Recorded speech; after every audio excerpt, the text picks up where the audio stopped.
કાને કુંડળ જોઈ હરખે હરખે નાચ્યા રે આનંદમાં હું સ્વામી મારા મુજને ગૌવાલા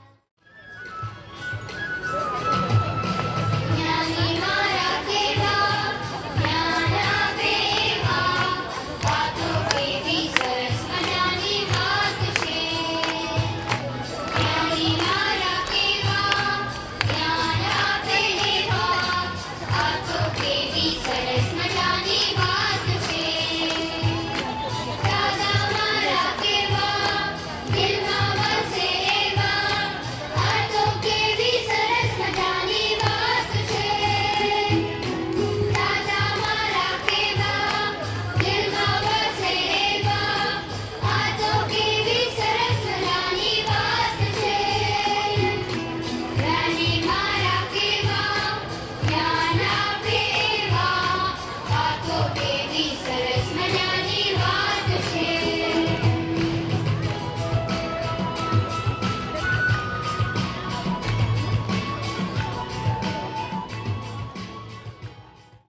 પૂજ્ય શ્રી સંજય જે ચોરનું નામ નથી આપતો તે હું જ હતો. તે દિવસે રાત્રે સંજયના ઘરે ચોરી કરવાના ઈરાદાથી હું જ ગયો હતો. વિકાસ નામ છે મારું. શું કેવું છે તમારે? હું મારું એ કામ ખુલ્લું કરીને બોજો હળવો કરવા માંગુ છું. હું તેનો ભાર રાખવા નથી માંગતો. તે દિવસે હું સંજયના ઘરે ચોરી કરવા ગયો એ મારું સદભાગ્ય કે મને સોનું, રૂપું અને રૂપિયા કરતા પણ મોંઘી એવી સમજણ મળી. સંજય દ્વારા 5 પુસ્તકો અને દાદાવાણી આપી જેમાંથી મને આ સત્સંગની માહિતી મળી. જાણે મને તો મારું સાચું ઘર જ મળી ગયું. મારું મન અને હૃદય અહીં જ ઠરે છે.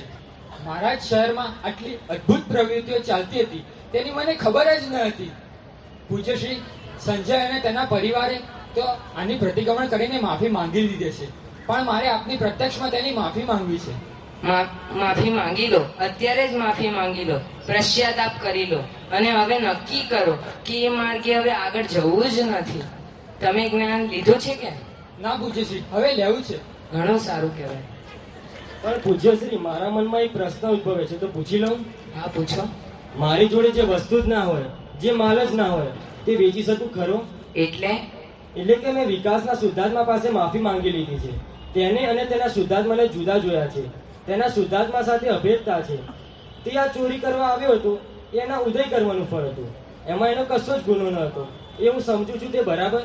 હા, એ બરોબર છે. તો મારા મનમાં એના પ્રત્યે કોઈ દ્વેષ જ નથી, તો હું એને માફી શાના માટે આપીશ? પણ એ ફાઇલ ઊભી થઈ છે એમ તું સમજી લે. જો માફી આપવાથી એને શાંતિ મળતી હોય તો આપવામાં શું વાંધો છે? ફાઇલ સમજીને સંભાવે નિકાલ કર. હા, એ વાત સાચી પૂજ્યશ્રી. માફી માંગી લો એકબીજાને.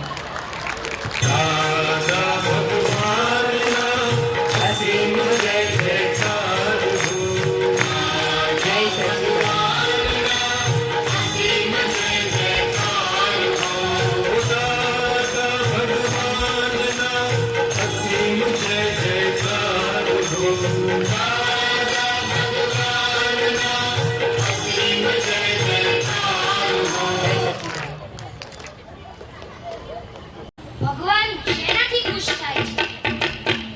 ઓપ્શન એ જાત્રા કરવાથી, ઓપ્શન બી પ્લસ પોઈન્ટ્સ મેળવવાથી, ઓપ્શન સી ઉપવાસ કરવાથી કે ઓપ્શન ડી બાધા રાખવાથી.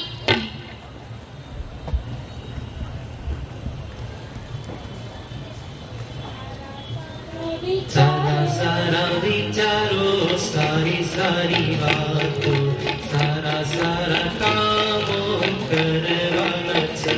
સારા સારા વિચારો, સારી સારી વાતો, સારા સારા કામો કરવાના છે. લાસ્ય સનુ કોને કોને યાદ છે? સારા સારા કામો કોને કહેવાય? મમ્મી પપ્પાને કામમાં હેલ્પ કરવી, આપણી બિનઉપયોગી વસ્તુઓ જરૂરતમંદ આપી દેવી, બા દાદાની સેવા કરવી. દીદી, સારા સારા કામ કરવાથી શું મળે? આ દરેક સારા કામ કરવાથી પ્લસ પોઈન્ટ્સ મળે. પ્લસ પોઈન્ટ્સ એટલે શું દીદી? આપણે જ્યારે ભગવાન પાસે વિશ કરીએ ત્યારે પ્લસ પોઈન્ટ્સ છે ને કેટલા માઇનસ પોઈન્ટ્સ. અને જો આપણા એકાઉન્ટમાં પ્લસ પોઈન્ટ્સ વધારે હોય તો જ આપણી વિશ પૂરી થશે. માટે હવે શું ભેગું કરીશું? Plus point